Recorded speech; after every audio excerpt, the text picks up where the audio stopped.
Hey everybody, it's your friend and your guy and your favorite Kentuckian, Gardiner, the Linux gamer. It's almost official. I'm about to get my Kentucky license pretty soon, so I'll be a Kentucky citizen pretty soon. That's pretty awesome. I've already changed my address and everything.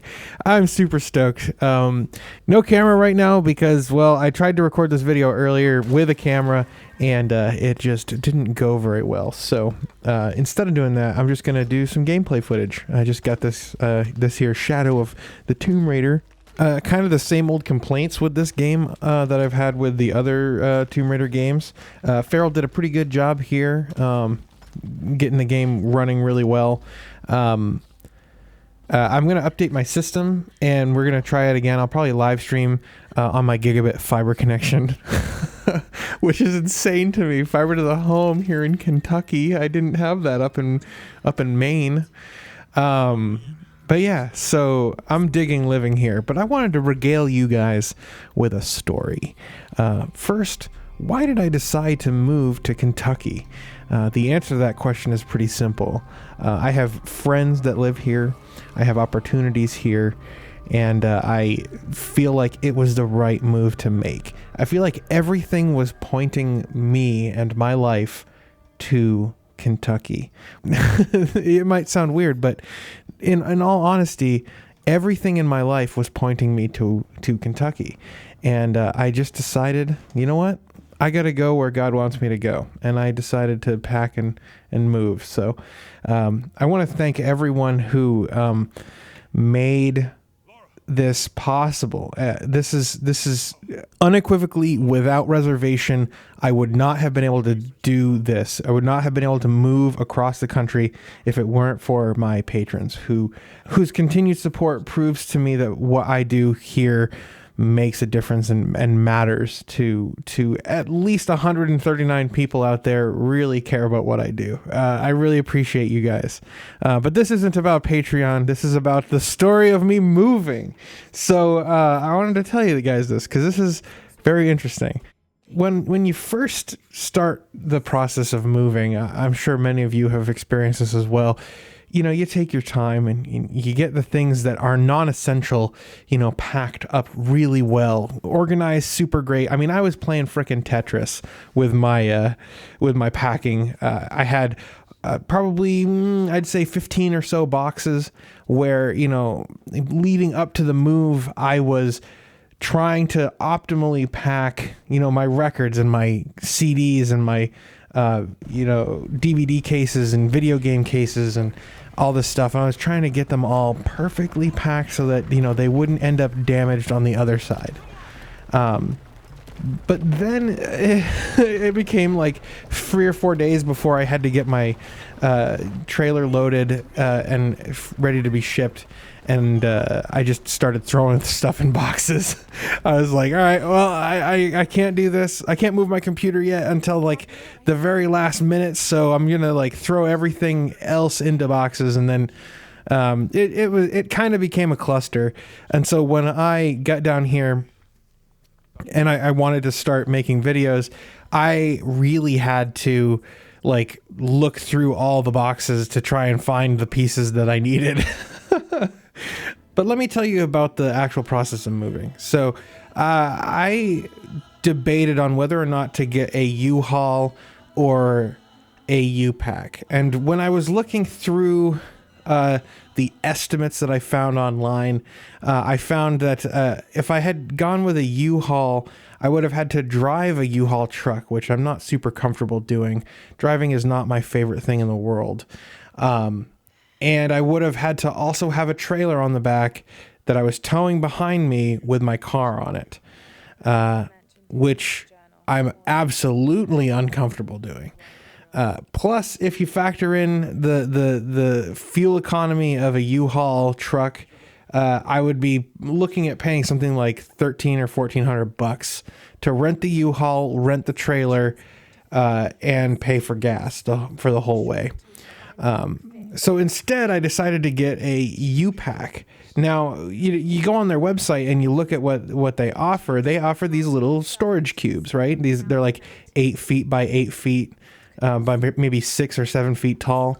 And you know, you pack up your stuff in here, and it's really nice. It looks super convenient, right?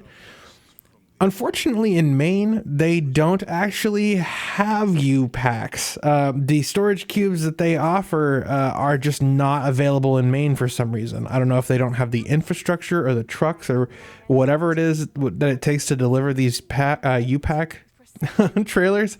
I don't know what it is, but yeah, they ended up delivering a full-size semi truck that was literally 6 feet off the ground.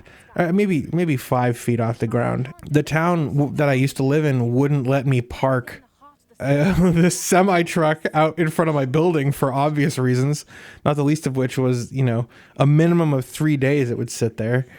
So yeah, I ended up parking it at my old employer's parking lot, and I had to use my old employer's delivery truck in order to actually pack my stuff into this U-Pack.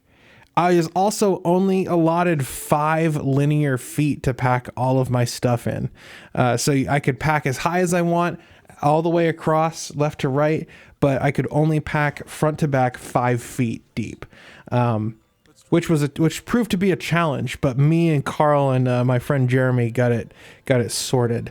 Really happy that we were able to get all of that in there.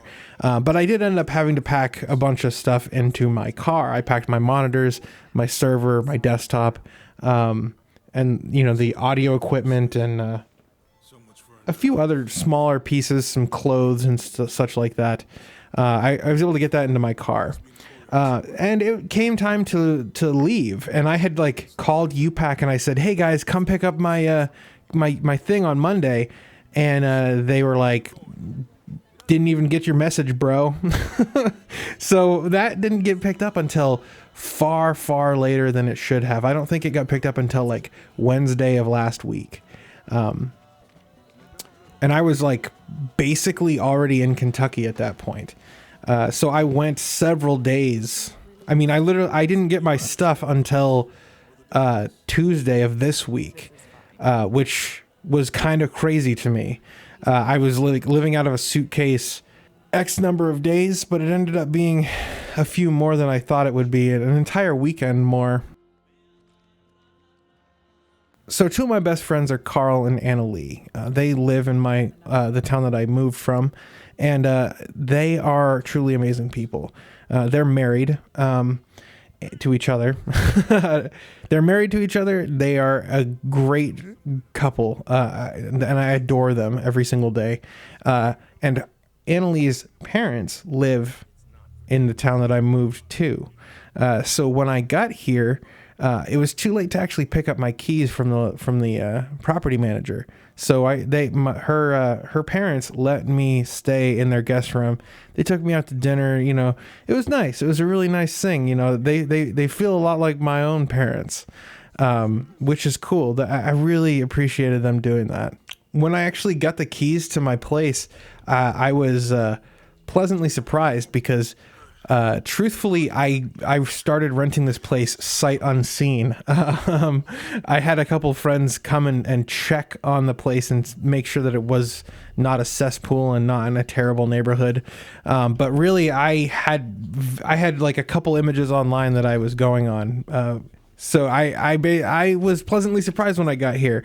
There wasn't a whole lot wrong with it. I was very happy with this place. It's probably 1.5 times the size of the house that I used to own when I lived in Maine, and that means that there's a ton of space for me to do my channel. I had a really good feeling about this place when we found it online, and yeah, I'm super stoked. I have a very large room for my office. This is going to be truly epic for the channel. So the drive down was interesting. I took 95 down to Route 15 through Connecticut, which was probably the most beautiful road that I've ever driven on. That was until I got to Western Pennsylvania. Once you hit the Appalachian Mountains and you're going up and going down the Appalachian Mountains in the morning air in mid-autumn with fog rolling in and out, and it's just Oh my God, it was so gorgeous. I truly, truly love that drive. It was awesome. The only part of the drive that I didn't like was when I hit New York State and New Jersey. New York State was the only place that I encountered like bumper to bumper traffic, starting and stopping every other mile, basically. It took me twice as long as it should have to get through New York State because the traffic was just so bad. And once I hit New Jersey was interesting because it felt like every literally 150 feet down the highway, there was like a cube of highway that had been surgically removed by some state worker. It was like a clean cube cut down into the concrete, or the pavement, I guess. And just a small cube had been excised every 150 feet down the highway. And so you're driving down the highway and you're kakoof, kakoof, kakoof.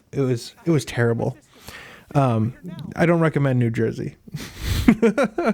So I stayed the night at Holiday Inn in Pennsylvania, which was fine. It was good.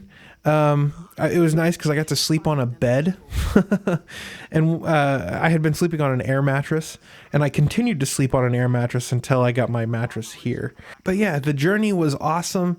I wasn't able to park the U-Pack here. Like once I got to my neighborhood, I found that I didn't think there was room for that enormous 25-foot shipping container on wheels to fit into my neighborhood. I legitimately didn't think it would fit. And so I ended up having to hire some moving guys to help me pick up the stuff at the U-Pack location, which when I got there, they actually had the little pods, the little shipping pods that they should have delivered to me in Maine, but they couldn't for some reason. They had them there. They didn't have them in Maine. Fun stuff. But anyway, we ended up moving all the stuff, got it into the house, and I've been unpacking for the last couple days. And I wanted to get a quick video out just to let you guys know what was going on with the channel. I wanted you guys to know that I made it okay. I know a lot of people on Twitter and Discord have been asking about me, like tweeting at me and sending me direct messages. And, I just wanted to let you guys know that I'm good. I am excited to be here. I wanted to also talk really fast about what this means for the channel. In the short term, I plan on doing 2 videos a week. Monday and Friday mornings at 6 a.m. is when I typically release videos, and I plan on continuing to do that. I plan on having more time to dedicate to the channel, and at some point I do want to start making a Wednesday video as well. We will see what happens there. I'll also have time to collaborate with other YouTubers. There are some YouTubers in the area who are really cool and kind of fall in line with the kind of content that I make on the channel. And so I'll be able to collaborate with some of these guys around here. I'm also working on some other projects that I will have more time to do now that I'm in Kentucky. A couple of them will be public in short order. One of them is a really cool site that I'm working on with my friend. It's going to be interesting. I'll have more details on that later. But yeah, I mean, there are a couple things that are brewing in the pipeline. And finally, what I really would like to do at some point is have something like Linus Tech Tips or Corridor Digital, but for Linuxy folks. That's really what I would like to see the channel evolve into. I'd like to have people beyond just me presenting on the channel, because you know what? I really think that there are more interesting perspectives than just mine. And that's something that I would like to see. And also, I have other ideas for maybe another channel or something, and that we could definitely capitalize on going forward. So those are my ideas, and that's kind of what I want to do. So whatever you guys think, let me know down in the comments. If you like this video, you can hit that like button. You can also head over to LBRY, beta.lbry.tv/@thelinuxgamer. And that would really help the show out there. But yeah, that's going to be it for now. If you like the work that I do, if you believe in what I do, you can support the show on Patreon. But I think that's going to do it for this video. So hit that like button, share it with your friends, pick up some of the t-shirts that I have on sale over on Teespring. But yeah, that's it for now, guys. Have a great night, and I will see you on Monday with hopefully a proper Linux Gamer video.